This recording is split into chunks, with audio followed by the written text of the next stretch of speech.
Welcome in, everybody, to Dynasty Mode. This is the unofficial EA Sports college football game podcast. Remember, EA doesn't have to be unofficial. My name is Arky Shea. That is not Dimitri Ravanos. Dimitri having to take a little bit of a week off. He's okay. Don't worry. Instead, we're going to talk to someone who we previewed on last week's episode. And hey, look, he's here. He made the trip. Brandon Marcello of 247 Sports is on to talk with us about this game and what he has found out about it. Brandon, it is so good to have you on. I am pumped to talk about what we've learned about this game. Yes, I'm pumped too because listen, everybody's been waiting forever for it, and now it feels like kind of real after like reporting on this thing and like talking to people. It always sort of felt like pie in the sky stuff, right? Like when people started putting modifications together and started modding the game for online downloads and stuff. Like it always just sort of felt like we were going to have to do it on our own as gamers. And now to know that we're actually able to get this back, there's a huge sigh of relief, especially when I'm like seeing a tweet from Brandon Marcello not that long ago, sort of breaking the news that we're getting this thing back. But I can't go into this asking anything else first, but were you an NCAA football video game fan? Oh yeah, absolutely. I played every iteration of it. You can I can't think of a year I ever skipped. I was the type of guy who never tried to trade it in because you couldn't get traded in. You wouldn't get anything back anyway, even at Right. GameStop. And I've still got copies. So they're in the garage somewhere, all the way back to.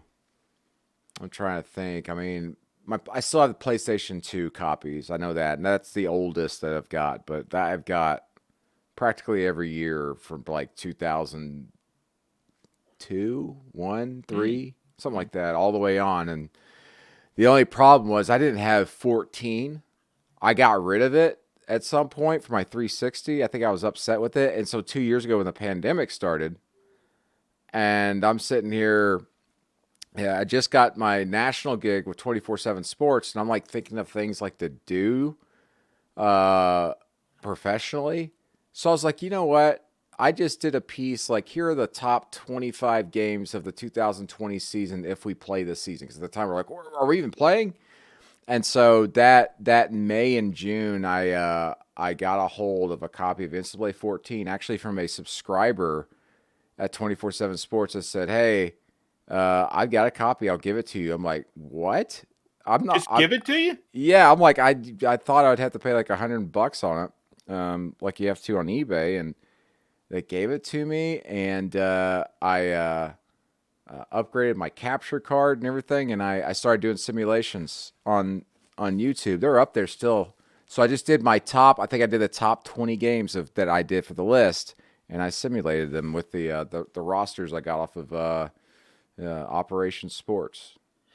Well, I mean, speaking of pandemic and things get super expensive during that capture cards. But you know what I find most fascinating with now the reporting of this is that EA is doing a pretty good job of keeping their lips sort of tight. Yeah. But like there are ways because they're having to contact public universities to get certain, well, actually tons and tons of assets that we can start learning drips and drabs of about this game. And that's where I wanted to start talking to you about it. We've talked about some of the things that you've written about on the podcast before that have been reported, but there actually was new stuff that I had not read anywhere that was in your piece. And we're going to link it below here on the YouTube and also in the podcast page, wherever you're listening to us, Apple, Spotify, wherever. We'll have that link for that for you to read it in full. But I think the biggest piece that people wanted to make sure when the new game came back, well, probably two. One's a gamer thing, and one's actually just getting the game back. Is that Road to Glory mode looks like it's coming back, and so is Dynasty mode, and those have essentially got to be the two most popular features of this video game. So you're reporting that still seems to be on track. That you essentially can't have this game if you don't have those Yeah. two things. Yeah, and I mean, there's like other modes. Sorry, I want to center myself. There's like other modes on there that that I was trying to confirm. But yeah, those are the two ones that everybody's accustomed to seeing that are going to be around. And of course, when you have those around, it obviously opens the door for some other additional features that we are accustomed to seeing and new ones. And yeah, those are coming back. I would think that from talking to people every time I brought it up to the sources I spoke to, is like, yeah, if you didn't have those coming back, like what are you even doing? Right, I right. mean, like you got to have that at some point, or at some point, or some version of it. Have you been able to sort of sneak around here whispers of other modes? Maybe not necessarily confirmed, but things that are sort of in the channels that you've read, doing sort of your research on this and doing some investigation. Yeah, there's only so much I can say from the people I've talked to without like saying certain things without maybe it getting back that, oh wait, there's only a certain amount of people know this, so they'll get in trouble. So yes, there are other modes and a lot of other features that I heard about. Some of them that, hey, they're being worked on right now that they actually might not even be in the game because it's just not as polished as they want it to be. They're kind of in that mode. And I would say this, I was very surprised in speaking to people that were both directly and indirectly involved in the development of the game, of like how much, like how they're not like even close to even wanting to say they're like close to being done. Like this is something that they are like, we're going to take as much time as possible. We have these timelines, some loose deadlines to get this done. Of course, they want the game to be out in July 2023, but the idea is listen, if it's not ready, it's not ready, and we're just not going to publish it. They have yet to make an announcement of, hey, we're launching this thing July 2023. Right. That's a good point. Like anytime sort of anyone sort of brings out the idea that next summer, July is the time, EA has like at least one time come out and said, we haven't said that yet. We haven't officially said that to anyone to be able to sort of report that, so to speak. We're all just sort of frankly guessing and also using pieces that other people have either said it, who was it that you reported on that spoke at like a conference that said that July 23? Yeah, the Collegiate Licensing Company's CEO, Corey Moss, was speaking at a Learfield program in Las Vegas that I was at, and said that it was July 2023. And of course, Matt Brown, who you've had on the show before, who's been very much on top of all this, and had reported through his open records request that there was emails saying that we are targeting July 2023. And those appeared also in emails that I've pulled up since through open records requests. But again, EA Sports has not said it officially. In fact, the tweet you're referencing happened the day after Corey Moss said that publicly. And it was almost like they're reprimanding their own partner working in this game. And they're saying, in fact, they didn't even just say not day, they said even time frame. We have not provided a time frame publicly. We will let you know, is what they said. So we'll see. It's such an important thing to point out about this game is that, yeah, we're expecting. In fact, the reason we moved this podcast from dropping on Fridays to Tuesdays is traditionally that's what happened with the game. For like the last, I think, 8 games that came out was the second full week Tuesday in July. Clearly, with things that have happened recently in the last decade, even. But especially recently, like Madden just came out by the time you're seeing this last Friday. Officially the So 19th, yeah. yeah, so it was like a Friday release, which is not something I'm used to because I'm not a big gamer in general, other than this game, the college football video game. So that may be more on normal to what they're able to do. But to be able to say this game is so important for people that we have to take our time and get it right is a big deal because EA is facing tons and tons of junk for the last few Madden games that have been subpar according to a lot of their readers. In fact, I have, there was a piece done, and I know I'm doing a lot of talking. I have a lot more questions to let you do the talking. But on a piece they did where I think it ran on the NFL Network is that they scour the internet looking for opinions on Reddit and reviews on Metacritic and such, and for the 20 see what I wrote this down. The 2021 game 2 years ago had a 0.3 critic rating, which is bad for the review. Yeah, for the fan. The 2022 had a 0.6, and I just refreshed as of us recording. 2023, the game that just came out, has a 2.9. So it's a lot better technically right now, right? It's like Wow. a 7 times better game, but there's still issues with the game, and I know EA is very cognizant of how people will interpret this game after a decade of being gone, that they don't want to see stuff like that hurt the brand of that game. Yeah, you're exactly right. And the other thing is with EA, there's been other games too here recently that they've been severely criticized about. In fact, oh goodness, what's the shooter game? Actually, I pre-ordered it too, and I didn't like it. Battlefield, the futuristic one with the future, That's one of them, yeah. was not good. But a lot of us were looking forward to it, and of course, some of the Star Wars games that have come out recently. Listen, they are very much aware of that. And, there are people that were involved in the previous version of it, the last version of NCAA football, that are involved in this version. But a lot of those people are gone. And, I've been getting a lot of feedback because people are very upset when they hear EA Sports College Football is using the Madden engine as the skeleton for this game. And it's like, what did you expect? That they were just going to say, we're going to develop a whole new engine to build a game around where we already have a football engine? Right. So they're using that as a skeleton, but they've been tweaking it and messing with it for really the better part of the last 3 years as a college team.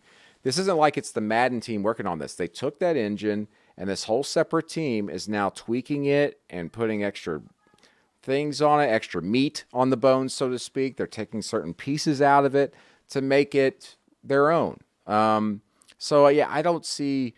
There's a lot of people freaking out, thinking, "Oh, it's just going to be Madden with new skin." No, in fact, that everybody I talked to that was directly involved in the development of the game or had been involved at one point said, "Listen, if we wanted to do that, we legitimately could have gotten these licenses done quickly and had a game out in 2 months. And we're not doing that. We're spending 3 years on this thing with our deadline, our loose deadline of releasing this thing in July 2023. So if it's a Madden skin, they would have done this much more quickly. They're working and taking a lot of time on this. Yeah, and you can understand why Madden would want to be. Listen, I think the engine like that Madden uses, it's called the Madden engine, but I think it's like the Frostbite engine, Frostbite, yep. Yeah, which was designed for like first-person shooter games, and EA bought that developer out and bought that engine. So in the first few years of it, actually, they've had to do a lot of inside work to sort of make it work for Madden, and it made Madden look great. Some of the gameplay was awful, and that's what people had to worry about. But it had some tremendous looking assets on it. Like the players looked great, some of the motion was great, but they've continued to add on. And people do have that sour taste in their mouth with EA, and I completely get it. I mean, people got mad at Madden because for like the last 2 years before this one, especially.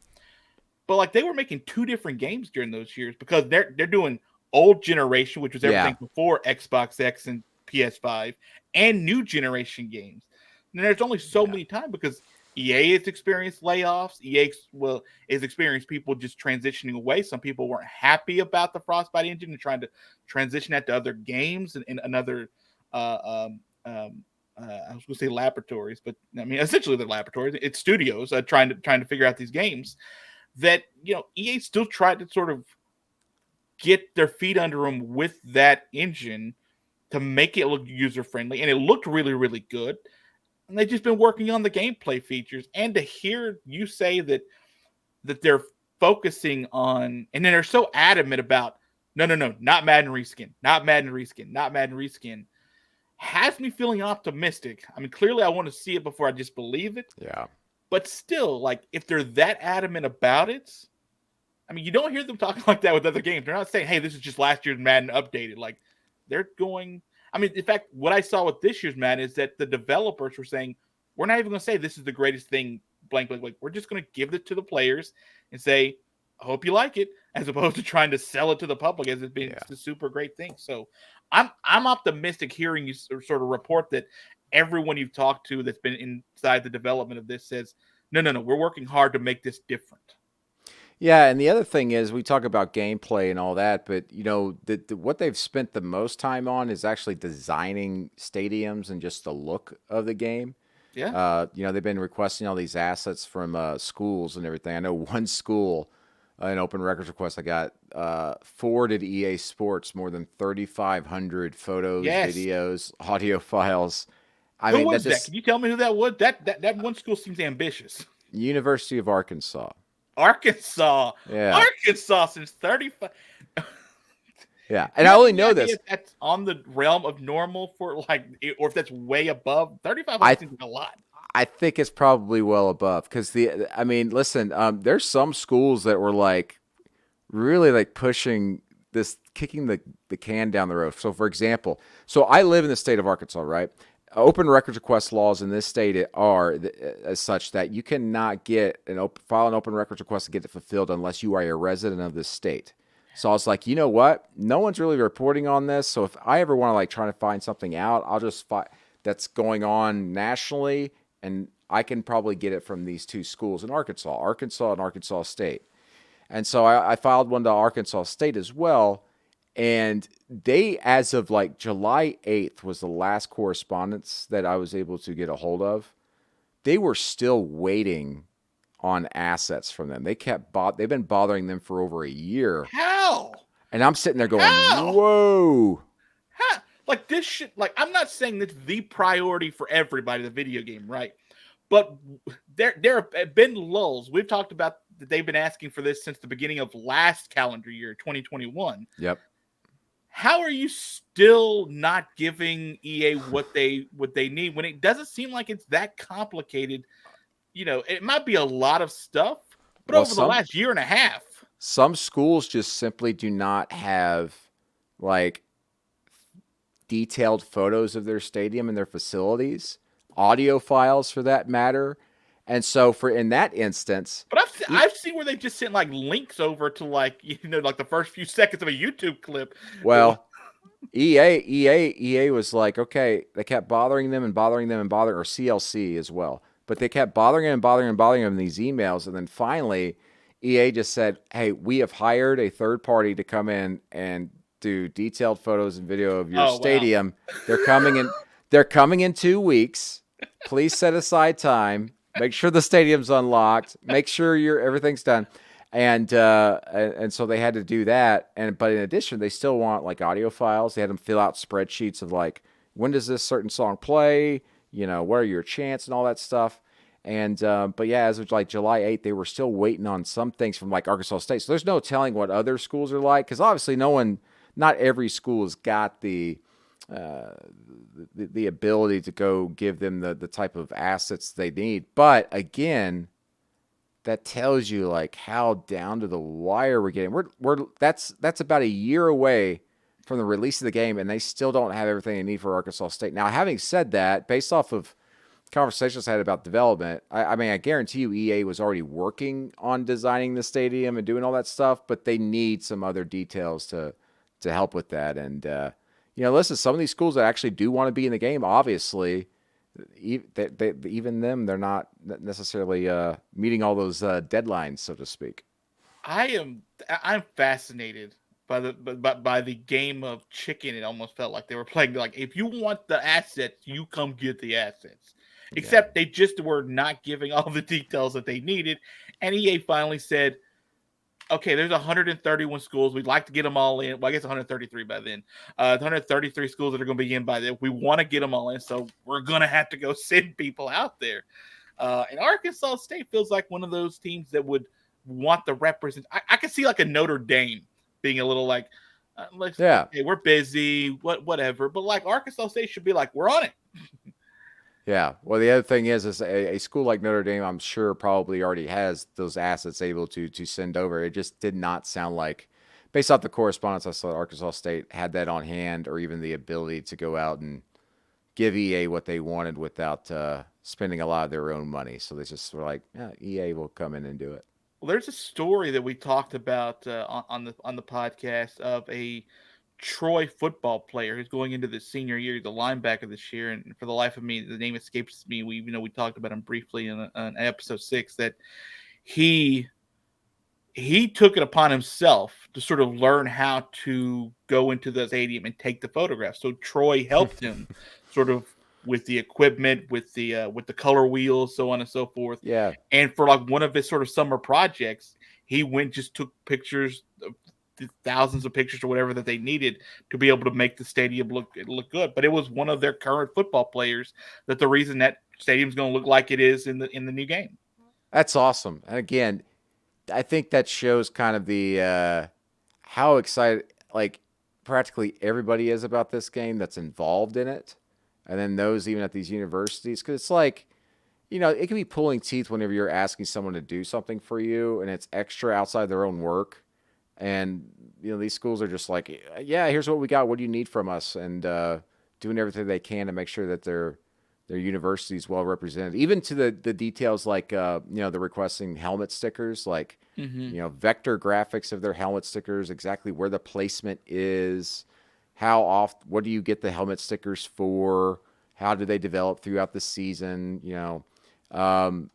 just some fascinating stuff. And then also the fact that they've been building a database of throwback uniforms Mm-hmm. is what's really got me. That's like one of many things got me intrigued. That's one thing that I was able to report on that really has me intrigued. It's like, okay, are those going to be included in the initial version of the game, or am I going to have to pay extra for it as a Yeah. DLC? That's the other thing. There's going to be the possibilities of so many microtransactions and DLCs for this game are endless, but I didn't get necessarily a feeling that that's kind of the direction that EA is going. I mean, we'll see. But like, I think from the front end of things, like you see with the Madden model, if you pre-order it, you have like 3 different packages you can get, ranging from like $70 to 120 or whatever. And if you pre-order it in a certain package, you get it. Like, for example, the latest edition of Madden came out on August 19th. If you pre-ordered it, you got access to the game on August 16th. I would think that EA Sports College Football is going to have a very similar kind of thing on the front end, to where if you pre-order it, you're going to get, 10 throwback uniforms or something like that, and whatever, some ultimate team type things. And then of course early access to the game. I think that's kind of what they're going to go for. But I'm interested to see what they do in the life cycle of the game over that next calendar year, as far as DLCs and stuff. I gather that the folks who are mad in general with EA, and even when you go to with Madden, like the two issues are the engine itself and the microtransactions, Yeah. which are just the downloadable content is just, if you think about college football, like if you think it's almost infinite with the NFL, college football, it's four plus times as many teams. And They're it's they're yeah. I mean, if I was if I was like a money hungry like executive EA Sports, I'd be sitting there going, "There's so much money we can make for this with this there game is. after it comes out during the season. It's insane." But here's the other thing: that's quite the heavy lift and workload for a staff that is comparable but still smaller to the one working on Madden, and they're working on arguably a much bigger project, but just because of the amount of teams and assets and everything they have to look at. And then you're talking about, the whole idea of having to update rosters throughout the season as players come and go. And that's the other thing is group licensing. The folks at EA aren't very concerned about it, and they feel like that they could work on it all the way up until like 45 to 60 days before the street date of the game, before they have to put it in. You may be reading my notes because that's the exact next Yeah. topic I wanted to get to, which is the it EA still, it seems like for years, and which is partly why they and the NCAA got in a little bit of trouble legally, which is in some paperwork found out that the NCAA has been wanting to pay players for a long, long time. And the NCAA said you can't pay the players, but now you can. So the group licensing thing is an interesting aspect because from your reporting, it seems like the game still wants current players to be a part of this. They're able to go without them if they have to, but they still want to incorporate current players in this. And I think hearing that is not only a big sort of swell in my heart of just wanting to be able to get the athletes represented, but also we knew AJ McCarron was in the game, even though AJ McCarron was never mentioned in the game. Like I think if they are able to figure that group licensing thing out, it's a big deal for them. And one of the things I did not know that I did learn from this piece that you wrote, they could put these rosters in lickety split, like within like a month and a half of the game coming out. Yeah. I did not know that would be that simple for them, and there's that much leeway time to be able to get this group licensing deal figured out. If they even do, if they do.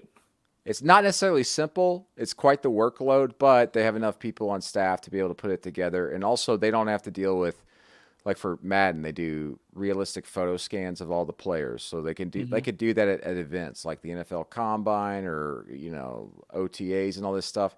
Can't do it at college football, 130 plus teams. Do photo scans of all these players, and you don't even know who is going to license their NIL to be able to appear in the game. So like the player representatives in the game are just going to have to be modeled to sort of look like the players in real life if they decide to opt into the game. And so that's a task that I think, personally, it's just me opining. Like I would think that would probably end up being something maybe some fans end up complaining about if like they get the game and that'll be the social things that start trending a little bit. Is if you had a CJ Stroud, for example, that come out and didn't look quite like CJ Stroud.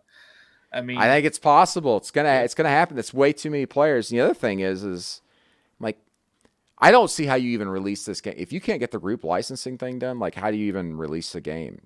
Because all you're doing is you're just releasing the game that got you in trouble to begin with. With players that aren't supposed to be representative of the players on that team. So you're pretty much just creating a false game. You might as well just take the logos off the teams too and say, here's State Tech University, like, what are we doing? They need the group licensing. They're going to get that done. It's just a matter of like who's in the game. And then the other process is all right, so let's say the game was coming out this year. So just to use like current rosters. So what if at Alabama, Bryce Young says, "Yeah, I don't want to be in the game. You're only going to pay me like $2,000, and I think I'm worth more than that, and I just don't want to be in it." So what does EA Sports do? Do they just bump up the backup quarterback to the starter in the game, or do they create a whole new player who is completely fictitious but has like a similar player rating, but maybe doesn't represent exactly the skill sets of Bryce Young? So that does not get them in legal trouble like the previous version of EA Sports NCAA football was, because it was like, well, obviously, number so-and-so is Bryce Young, but you can't do that now because that invites legal trouble. So do you just bump up the backup quarterback to the starter? That changes the gameplay considerably. It could change an offense. It could change, obviously, how good Alabama is in the game. That's the great debate that Dimitri and I have on this podcast all the time, is that, all right, you want the players, right? We want you to want the players in the game. We want all that. As excited as a lot of people are that I want to talk about a poll you did briefly with some current players are to possibly get back into the game or just to be able to have the game again. There are going to be probably at least a couple of notable exceptions that don't think the 4-figure payout is enough, considering what they're getting on other situations. It's a tough thing to do. Like we always talk about how like once you get past the first couple of seasons, it's all the recruits that the game simulates and makes up anyway and auto generates. But if you come out and like Bryce Young's not it, and you have a third string quarterback you think coming in is going to end up being the guy with the better attributes, or if you have someone that's somewhat close to Bryce Young's attributes, but his numbers different and his height's a little different, like how do you handle that? It's gonna be interesting to see. Like I think I think that also puts a lot of pressure on the players to opt in as well. Yeah, that too. And then, you also have to wonder from a business sense, like, okay, so say I'm just, yeah, again, Bryce Young didn't say this, but like if Bryce Young didn't want to be part of it and the game was coming out this year, which is not, does EA Sports just come back with, well, you're obviously a big time superstar player. We're going to offer you a separate NIL deal just to promote the game on social media, and we're going to pay you $45,000. Then he goes, oh, yeah, sure, I'll be in the game now. Well, in addition to a group license. Well, that's interesting because you did bring up, and we'll get back to the poll because now I'm talking about natural transitions here on the podcast. You brought up the idea that about cover athletes, and that it sounds like EA doesn't want to do sort of, at least for the first one, past players, especially since they can have current players, much like they do on Madden in that property. I know there's the idea of the curse around it, but that offers up what you're alluding to, which is a potential secondary licensing deal for someone. Let's say if Bryce Young wants to be the cover athlete of that game, or if you got C.J. Stroud, or for some reason you wanted a Spencer Rattler to be your cover athlete, like you offer a different potential revenue stream just for that athlete to be the cover fella. Yeah, and they'll probably be in the commercials too and all that stuff. Yeah. And but yeah, EA Sport they haven't yet decided like if do we do a single athlete, do we do multiple athletes, do we do past Heisman winners, something like that. But the feeling is within the offices there from the sources I spoke to is that they're leaning into, we're putting current players in this game. It's back. We're celebrating the players that are on the field right now. And to create buzz throughout a season, we want a player that you are going to see on Saturdays that season on the cover of our game. So the best way to do that is to get a current player right now who's very popular, very good, and also represents what they want in the game. So that's kind of the feeling in the offices there, that they're going to go with probably a single cover athlete.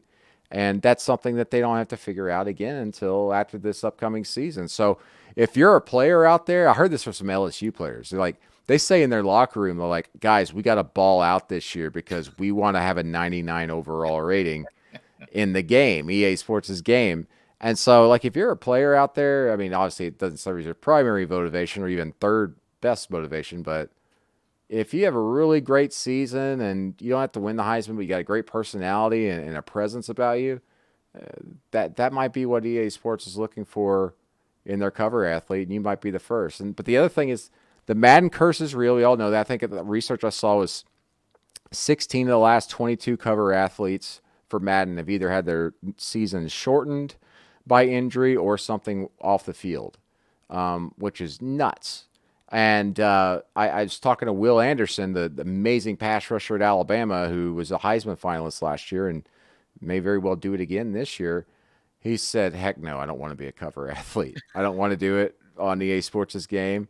He says he's heard about the curses that come with that and all that. He says, I wouldn't want no part of it. But if he was still playing, which he won't be next year when the game actually comes out, he'd want to be in the game. He just doesn't want to be the cover athlete. Right. That's sort of a fascinating angle, too. Like, how far down the totem pole would you have to go as far as recognizable athletes to sort of... I don't think they'd have to go too far because everybody I talked to said, "Yeah, I'd want to be the cover athlete, absolutely." Okay. But Will Anderson just straight up said, "Heck no, I want no part of that." You did a you mentioned in here that you did a poll of some players, a couple dozen players or so, talking about their interest getting in the game, and one of them you mentioned was Clemson's quarterback DJ Uiagalelei, who is I probably killed that name again, but DJ Uiagalelei. Uiagalelei. Yeah. That was closer, at least. I think I got on that one. Yeah, it sounded like you said ukulele. DJ fan of ukuleles. So he said that that'd be a good DJ name. Now I'm thinking of it. On the 1 and 2s is DJ Ukulele. He mentioned that he had been playing this game up until like the last iteration came out, and most of these guys have been, yeah. Yeah, but he Yeah. was 12, right? Like, and Yeah. I'm not saying you can't play video games at 12 and even for a couple years afterwards. But like, if you talk, and DJ is sort of on the older side of as far Yeah. as current college football athletes is concerned. The connection between them and this sort of series, I think, is probably a little more tenuous than had this game been trying to come out 5 years ago or 3 years or not, yeah, 5 years ago, 7 years ago, or something. Um, but it still seems like what you're finding when you talk to these current athletes is that it's not just about, being in a video game because they would like to, but they're still connected to that game, even though it's been, by the time the new one comes out, a decade since the new one was out. I talked to some players that used to camp out with their family for the midnight release at GameStop, Best Buy, Walmarts, and stuff like that, or they'd show up at midnight, and they would do it every year. And they were, elementary school, then middle school. They weren't. They were very young, and they had memories of that. And then that wasn't necessarily to spark their imagination to play football, but it was all like, wow, I maybe one day I could be in this game. And then it was pulled away and it went away.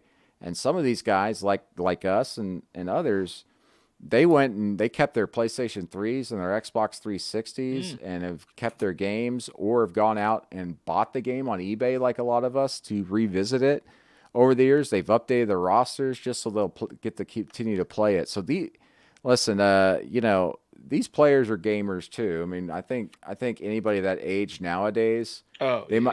they might not be playing, obviously even Madden to a certain extent, but they're playing Call of Duty, they're playing, Fortnite, they're playing some of these really popular games right now, and they just need an excuse to either buy a new system or end up buying that game to play as themselves in the game. I mean, one player put it like not necessarily perfectly, but I thought that was an interesting perspective of like, back in the old days, you played football, and then years later, you would show your kids pictures of you, like in a magazine or newspaper article, or even like a highlight film. Like, yeah, that was Dad. I was on this magazine or whatever. He says, yeah, but now, like, this game's going to come out, and like 5 years from now, I can pull it out in my old system, or 10 years from now, and show my kid, hey, that's Dad in an NCAA or EA Sports college football game. That's actually me It's right That's there. kind of cool. Yeah. Yeah, it's interesting.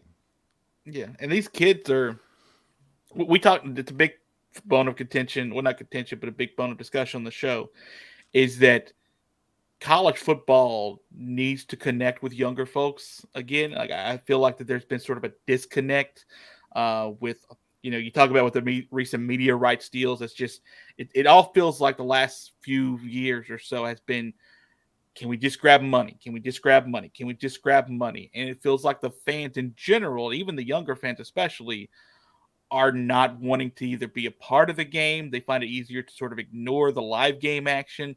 A video game could be a real reconnective tissue to get some of the younger fans back into Uh, the interest of the sport. and my marketing brain gets into this. I'm not a marketer, but there's so many possibilities here. Like I was even talking, I don't want to even give anything away. I was like talking to own people in my own company, like, when this game comes out, what's stopping us from, paying $500 to a certain player to live stream it on Twitch for 30 minutes and play as their team, as themselves or whatever, and Nothing. interact with fans and answer questions and get that actual raw emotion of them playing the game and stuff. And there's so much stuff that could do with this game, because there's so many players are going to be involved in it and in the game, but also they're in that obvious demographic where they play game. I mean, their locker rooms, they've got, PlayStation 5s, and if you're able to find it, in the locker room. And so I think that there's a lot of opportunities for them to connect with the younger demographic. And I'm with you that this is a whole different door that they have not been able to open. And as you said, I think a lot of us college football fans just love this game. We're almost turning into the cynical consumers, because it's like everything's about money now, and even with NIL, it's like you just hear it almost washes over you. It's made you numb about it. Like $5 million, $8 million, $1.2 billion for this Yeah. league, and then the players aren't getting revenue sharing for it and all this, and then now it's just something as simple as this video game coming out. And college football is all about pageantry on game days, the emotions, the atmosphere. Like, I'm closing my eyes thinking of the Michigan State game I went to last year. Like, it's those things that connect all of us that make us love the game. And so all that money stuff, like it doesn't matter when we actually get to game days. And so when we have our controllers in our hands and we're going up against someone online and for that matter, when these players actually get to play it, that's what I want to see. I want to see these players actually get to play this game and enjoy it themselves because so much of college football has become almost like a business, including preparation for the game. I want to see these guys, these players, and obviously the fans like have fun, like fun again. It's how I learned a lot about other teams' fight songs or their chants or Hey, all the right, but things. yeah, by the way, okay, all right. Before I forget this, like I think I'm the only person who knows this, but I've ever met. Okay, so the intro music to when you would start up a game in the old NCAA franchise, the best intro music they ever had was 2003 NCAA football when you would hit it and the camera would be behind the goalpost and Brad Nessler go, "This is Brad, welcome to blah blah," and they played this song. I'd have to pull it up and show it to you. But they only used it in the game, I think, for a year, and then they went away from it. It's like the most epic music ever, and they got rid of it, and I loved it. And I was like, a few weeks ago, I was trying to YouTube it, trying to find it on YouTube, and the only way I could find it is seeing old gameplay from NCAA football 2003 because I couldn't even remember the year. And I finally found it, and I loved it because it sounds like a marching band playing a song instead of just some like the last NCAA game that came out. They're literally just playing some country song or whatever. Like I don't need that. I don't want to. No. Listen, I want the game day atmosphere when I'm in the stadium. I watch ESPN. That's on TV every day for everybody. Right. Give me something that puts me actually in the game instead of in my living room watching the game. I have two other things I want to briefly ask you about. Another real thing that I did learn about this is that you reporting that real coaches, the actual coaches, have not been approached yet as far as being a part of the game. I begged a couple of people at SEC Media Days. You probably know one of them very well, Cole Kublik, to ask any of the coaches. I thought if you got a chance to talk to Sam Pittman or somebody, a personality type that might be able just to ask, because if nothing else, I thought that was news to find out yes or no. I never got anybody to be able to ask any of these coaches just a simple question: have you been approached yet? And zero have been approached as far as from my sourcing. That none of them have. But it would make sense, right? It would just make it like why not? Well, the story I kept being told was, listen, we are so focused on trying to get this player situation figured out and how to best approach it that coaches are the last thing we will deal with after that. And certainly that'll be much easier to do. Yeah. No, you won't get everybody, but you'll get the big dogs probably. Yeah, and that's the ones you would probably want because you also have new coaches that would show up, and you're not looking for all the assistants; you're looking for the big names. Yeah. And the last thing I wanted to talk to you about is you said that ESPN talent are currently recording. Well, maybe not the second recording, but they are in the midst of recording tracks for the game itself. We've talked about on the show that we have been alluding to this two game day personalities or people if they are familiar with game day, whether it's Kirk Herbstreit feels like an automatic lock at this point, but who actually knows? Or if it's Chris Fowler, who's his broadcast partner now on ABC, and also was on host of Game Day for a long, long time. Or if it's Reese Davis, who has been in the game before, just not in that role as the lead play-by-play, or whomever. But do you know how many ESPN talent are in the midst of recording something? I know there's at least two on the actual like commentary track. Your game day when you're playing the game too from ESPN. And they've been recording for quite some time off and on.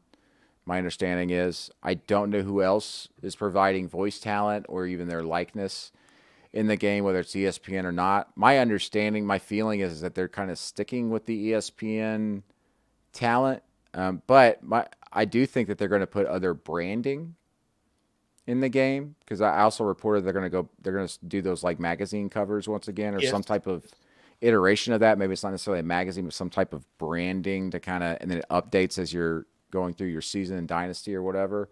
They're going to do something like that. There's also the idea out there of like how do you handle recruiting? Do you brand that with someone like 247Sports, for example? Listen. I'm not even gonna bother my bosses with that from an ethical standpoint. Like, so I'm not even asking them that question. I want to put them in a weird situation, and for that matter, even really getting into the weeds with it with EA Sports. But those are things that they can figure out. They still have time to figure out. So if I recall, like the last iteration of the game, it was like they didn't even really use a recruiting service. They just did like Nike Spark rankings or something Right, like right, that. right. Something like that. But they have the option to do that and then use some other branding in there. Because obviously, remember it was a big deal when they got like Nike on board to do Oh, huge, uniforms yeah. and stuff. They want to put as much, like, if it's like, the old motto, if it's in the game, it's in the game. They want to be able to. Everybody's accustomed to seeing this recruiting service or this news outlet providing news and stuff on the bottom line. I'm sure also, I don't play Madden or even 2K, NBA 2K or whatever, but my understanding is they put like reporters on there in there, like They a do. Twitter feed They or do. breaking news. My understanding is might be doing the same thing for EA Sports, and And it I'm sure. might, but in that case, so it sounds like what you're sort of feeling is that for the gameplay commentary, ESPN personalities, other stuff within the game could be open to other brands. Let's Yeah, say if a Fox wanted to be able to have a reporter in, or I don't know if they would want to be, or if they could be approached, or like you mentioned, your company, 247Sports with the recruiting side, but ESPN sort of seems open. Not ESPN, I'm sorry. EA seems open to sort of multiple brands inside that game. I didn't get that told to me directly, but that's the feeling I got because when I was talking to people, it seemed like they were open, like, what, we could do this, we could approach this this way, but there haven't really been a lot of official discussions outside of like, we got to have this in the game, we got to have commentators, so let's get this done and figure this out. So, we'll see. Again, we're a year away, Yeah, and they can work on this for another half plus year before they have to start going, oh no, what are we going to do? What's it going to look like? It's not. I mean, it's a workload, but it's not impossible. the last ditch effort might be me and you coming in to do some commentary. I mentioned that a couple of like, yeah, they're like, they didn't even know who I was. It's just, and then you get to know them, and then like they don't care. I'm not, I'm not like Pete Thamel or Andy Staples or it's just you got to have listen, and you got to have a big name in there that everybody knows, Yeah. that's accustomed to seeing it, that you see on your Twitter feed or on Insta or whatever the kids are into nowadays. Well, Friendster, is that still a thing? well, they're going to be into college football 23 whenever it comes out, which hopefully will be next July, which is 24, 20. Oh, yeah. Sorry. Next year will be 2023. not the official 2022. title, by the way, I've been told, but it will be EA Sports College Football. But do you put 24 at the end, or is it like EA Sports College Football, the return? Interesting. So they're saying right now at this point that I know the NCAA had pulled out from the branding before they pulled out their license, but that was during the Ed O'Bannon situation. They're not going to relicense with the NCAA. No, they want nothing to do with that. Yeah, I know they were pretty pissed off about the That's how they did. why, and real quick, I got to go here in a second, Yeah. but that's why you, in no time in the near future, you're going to see a basketball game, college basketball. Yeah, get that I don't tournament think at the I end. don't they don't want to touch anything with the NCAA and deal with that. So yeah, He's Brandon Marcello, 247 Sports. Brandon, thank you so much for all your reporting and your time on this. And we look forward to talking to you soon and checking out your reporting on Twitter as well at B Marcello. Brandon, thank you, man. thanks for having me. I'm excited. Me too, brother. Me too.